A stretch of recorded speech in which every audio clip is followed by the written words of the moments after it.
Coming up on CTV News, Old Man Winter isn't finished with us yet. How is the county preparing? Plus, it's life behind bars for a murder committed in 2021. And Councilmember Calvin Hawkins talks about his new initiative on stopping youth violence in the county. All that and more up next.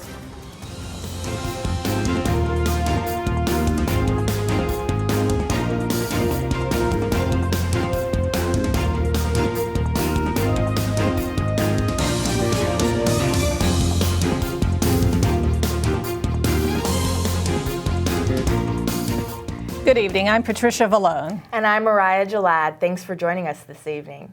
Topping the news tonight, winter weather is on the way. Our region could get anywhere from 2 to several inches or more of snow, with more in the higher elevations. And for the Department of Public Works and Transportation, crews began mobilizing yesterday morning to begin treating the roadways for whatever may come.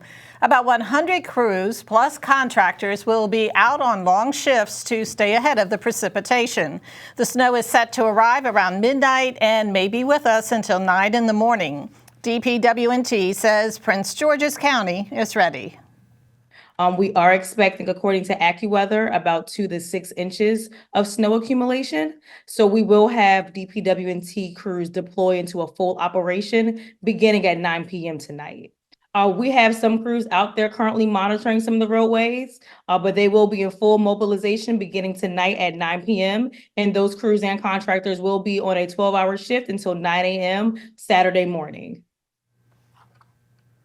Brown wants to remind motorists, if you see their trucks on the roads, be mindful and give them plenty of space. The search for a 9-year-old kidnapping victim is over after she was found safe last night. Around 9 p.m., Prince George's County Police responded to a shooting on Livingston Road and were informed the young girl was taken from the scene. 62-year-old Wayne Summers has been charged with the shooting and kidnapping. He is a relative of the girl and of the shooting victim who sustained life-threatening injuries. Summers admitted he took the 9-year-old to another family member's home after fleeing the scene of the shooting. PGPD believe the incident stemmed from an ongoing dispute between Summers and his family. If you have any information related to the incident, call 301-749-5064. The family of a slain student athlete expressed gratitude to Prince George's County State's Attorney Aisha Braveboy and the judge that handed down a life sentence to the man that killed their son. In July of last year, 32-year-old Tevin Ream was found guilty of killing 20-year-old Dorian Hurd in front of a tattoo shop on St. Barnabas Road in March 2021. Officials said Ream was caught on video opening fire on Hurd without provocation. And the judge, he absolutely delivered exactly what we wanted, is that he never ever comes out. The community does not need a person like that. Nothing makes me feel better, but we have a little piece of comfort, just a tiny little piece of comfort. So I just thank everybody that helped to make this happen as possible. He murdered Dorian Hurd. Let's be clear about that. This was a senseless, brutal, vicious killing. Dorian did nothing to deserve what happened to him. Ream was sentenced to life in prison plus 38 years. Officials say no motive has ever been found for the killing. The Moore administration and some Maryland lawmakers are pushing a bill that would create a gun violence prevention center to reduce gun violence across the state. The center, which would be run by the Maryland Department of Health, would cost about $10 million. House Bill 583 would assist federal, state, and local agencies, as well as communities that are greatly impacted by this type of violence. The measure has been cross-filed in the Senate. And Prince George's County is cracking down on unlicensed home businesses. The Department of Permitting, Inspections, and Enforcement is conducting inspections on a variety of home businesses that violate the county code. These include nail and hair salons, restaurants, auto shops, daycares, and even room rentals operating without proper licensing. Fines can be cited of up to $2,300 for these violations. The permits required to operate home businesses cost between $82 and $165. And you are watching CTV News. Coming up, the Maryland House of Delegates votes to put an end to legacy admissions. Plus, some University of Maryland students create artwork displayed in the county. We'll be back in a moment.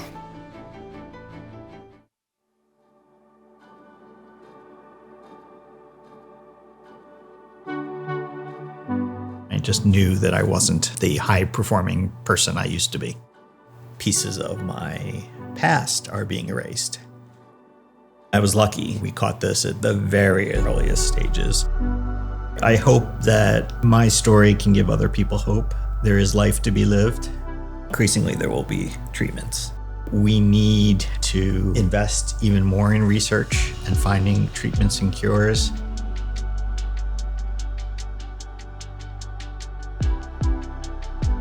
If your loved one or you yourself are sitting there thinking, something is wrong, I'm not who I used to be, you can get some answers and you can get them for free.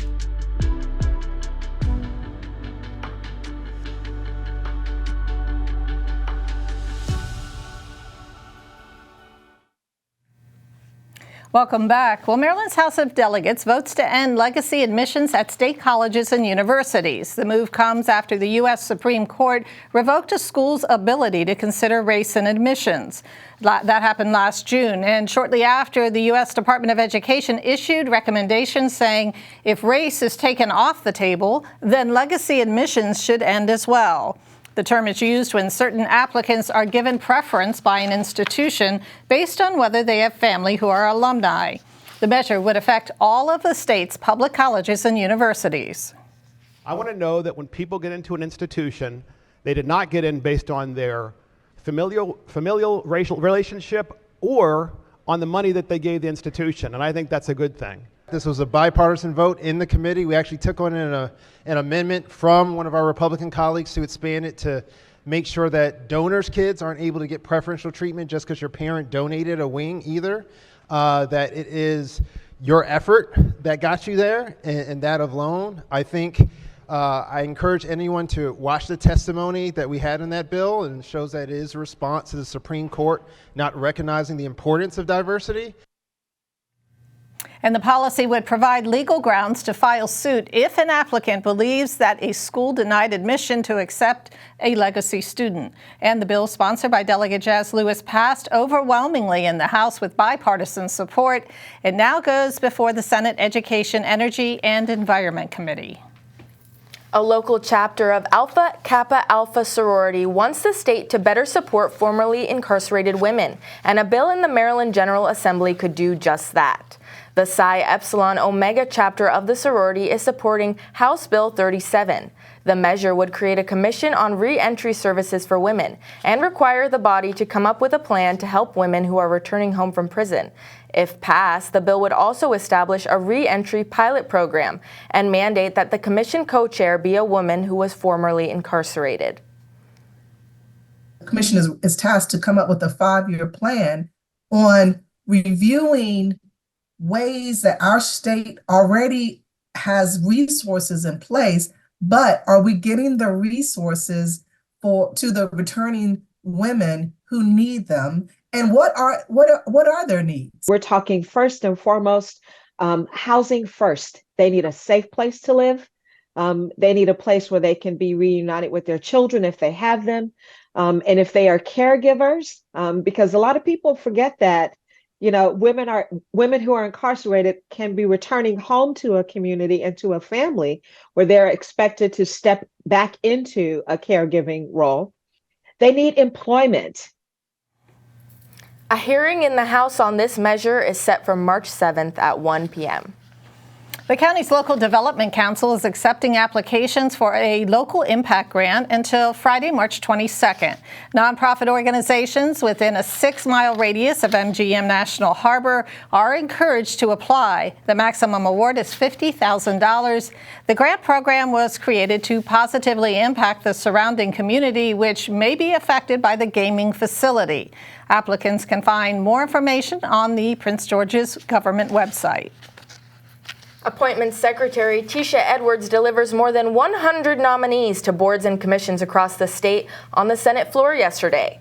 The 166 names were handed in as a part of the annual Green Bag process and helps Governor Wes Moore fill the more than 5,000 positions meant to be filled on more than 600 boards and commissions.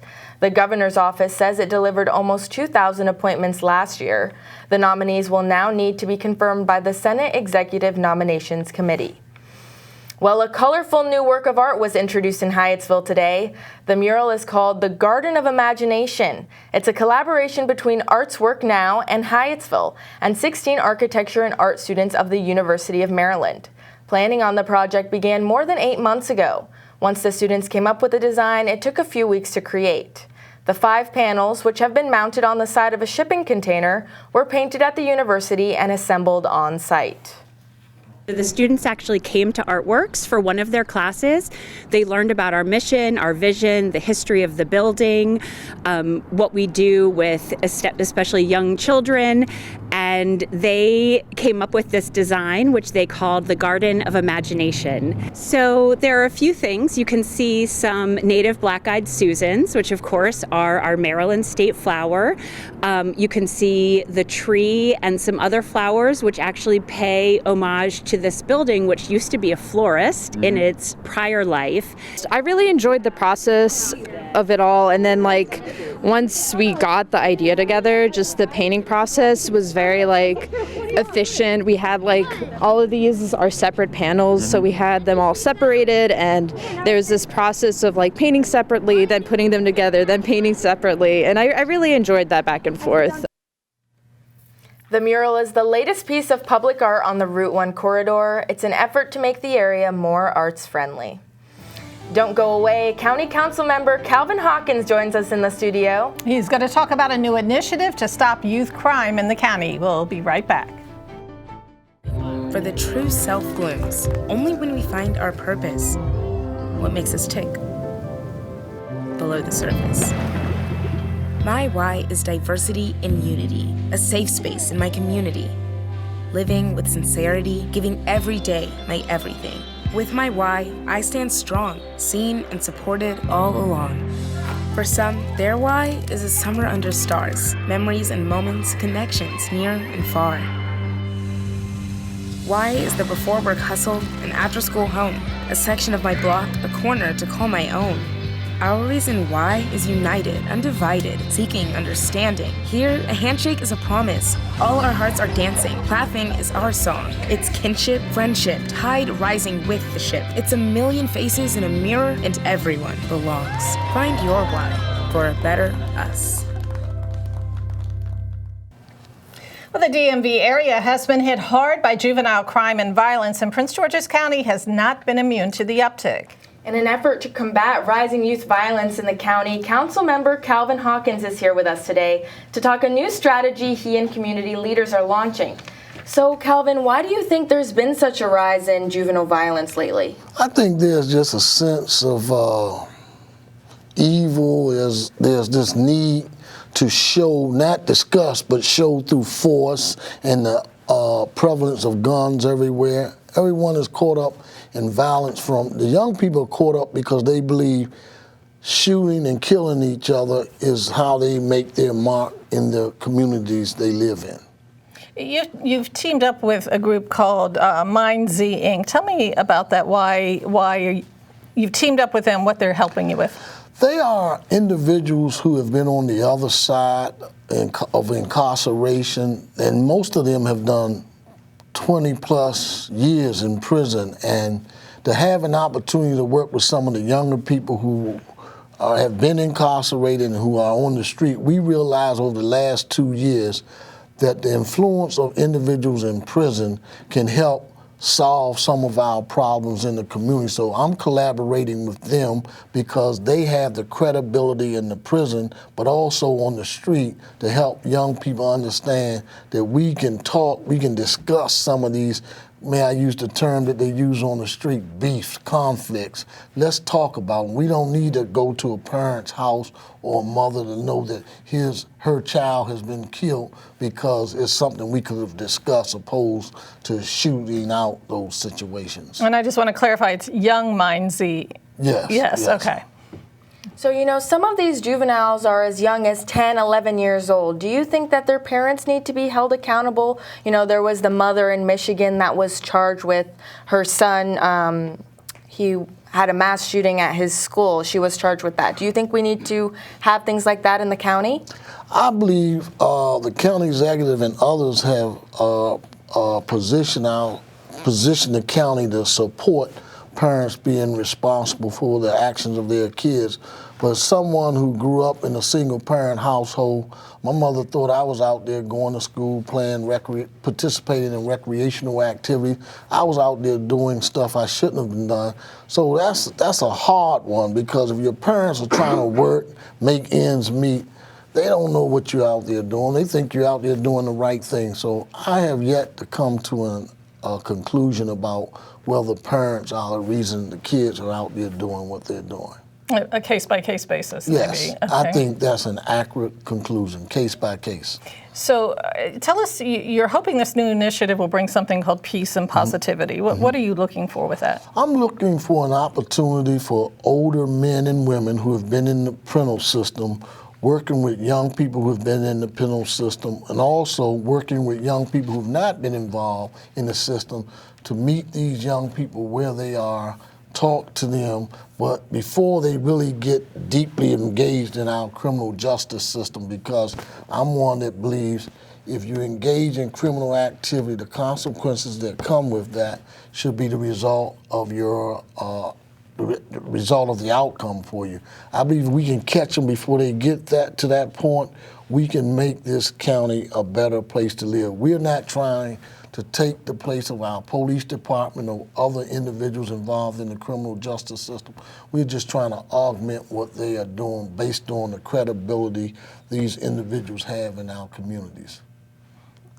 So what do you do to get the kids involved in this kind of initiative? Actually, that's the key to it all. Monday is not going to be so much about older men and women talking. It's going to be the young people talking about what they are doing in the communities, because as an older guy, they see me, they like, we don't care about your past. We don't care about who you are or what you did. We're talking about what we're doing now. So young people have to connect with young people, and I believe that's where our success will come. We're going to support and mentor young people who are working with the young people in the communities that are committing a lot of the violence. And I did not realize, even as a former incarcerate, I did not realize the impact of individuals who are in prison, the impact they have on what's going on in our community. So we're going to reach those individuals to work with the young people and let them reach out to their peers and be a supportive mechanism for what we're trying to do to make our communities better.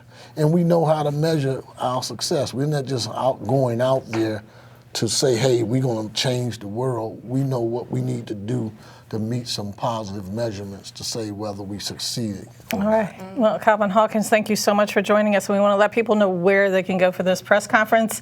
It will be held at 11 a.m. in the Tech Lounge at the Wayne K. Curry Administration Building. The address is 1301 McCormick Drive in Largo.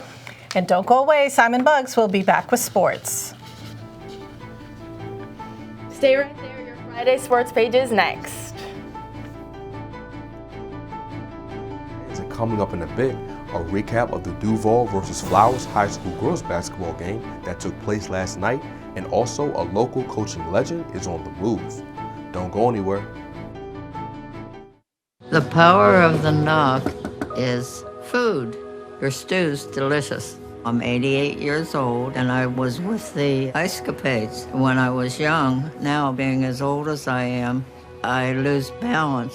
I don't like ending up this way, but what am I going to do? I got Meals on Wheels for the 5 years that I've been here. It's nice to know they come, and if you feel like talking, you can talk to them. I could talk for forever. They're totally a blessing.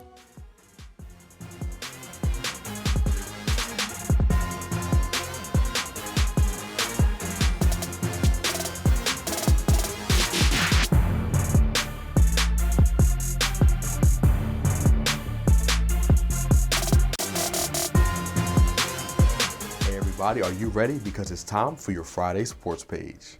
The Flowers and Duval High School girls basketball teams took the court last night against each other. Beginning with the first half, the Lady Jaguars started the game off very strong, and because of plays like this steal and layup by guard Brianna Steve and this great show of hustle by forward London Miller to get the second chance point, Flowers was able to jump out to a near 30-point lead. But Duval was able to narrow the deficit slightly because of made shots such as these three-pointers by guards Rihanna Dorsey and Precious Natita, and the Lady Tigers went into halftime down 46-22. Switching to the third quarter, the Lady Jaguars continued to pour it on, making shots like this pull-up three from guard Kyla Graham, a layup for another guard in Alana Joy, courtesy of Flowers' great defense, and this and one three-pointer made by Graham. And because of this, Flowers ended the third quarter up big, 72-31. And the Lady Jaguars cruised to victory, 82-36. Moving on to more high school sports news, a new chapter begins for former Wise head football coach DeLon Parrish, as he has been hired as the head coach at Westlake High School. Parrish surprisingly stepped down as the head coach of the Pumas last month after the team had won their 6th state title. Up until he stepped away, Parrish had been with Wise since the school opened in 2006. And that wraps up your Friday sports page. Simon Buggs, CTV Sports.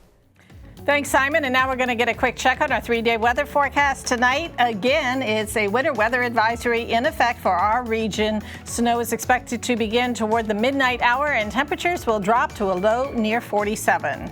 Saturday, we'll continue to see a wintry mix with a possibility of a little sun. Temperatures reach a high near 40 degrees.